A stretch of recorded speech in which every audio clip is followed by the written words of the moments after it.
Trường cả mộ tô nhà nào ăn này mộ tô nhà nào trường cả mộ tô trả nhà trường cả liều nhé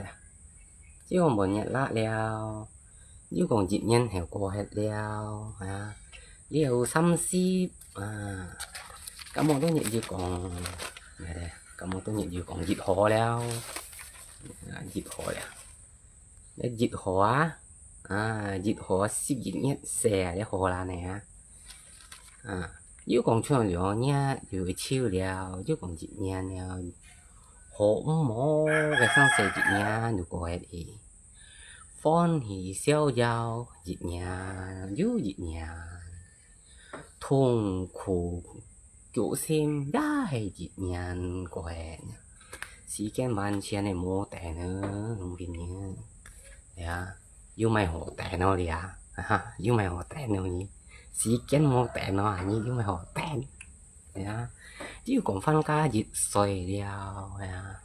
nhìn sẽ sống đeo mong nha nhìn xếp bát xoay rồi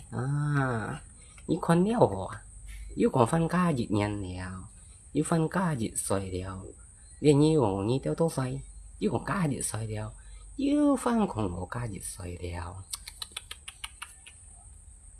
một chỉ to nha dịch nhé này chẳng cả chẳng cả 4次度熱下啲要講落翻你翻家熱人又一掉你殺因為啲了掉一掉你殺了一掉你殺了掉你地殺多三熱了呀要講半格練了從呢條咧咪啲生事熱多水40群咩有群你知有群等得dị nhân như chọn nó máy dị nhân chọn nó máy dị nhân mình sẽ chọn nó xí cái ăn thôi yêu cả mò mẹ chọn nó cá dị sò yêu cả mò yêu chọn nó cá dị nhà chọn nó nè hổ mò ôi mồi giá mày không ôi mồi giá sắm tại đại lý chung đông xí ngoài dị nhân xí cái là quý nhân nhiều sắm nha時間係使有對嘅，時間到天主長好無念嘅關係叫先翻咯，一關係咁講，叫我朋友冇變咧，先用嘢啦，熱嘢要講加熱嘢，如果分咪先熱啦，係咪藝術分咪先熱啦呢？你先用嘢呀。Mẹ nyanyian sifat saya ya bukan tiap tahun 18 tahun mesti con đó nha mụ chú liên thằng tỏ đây mụ chú liên nha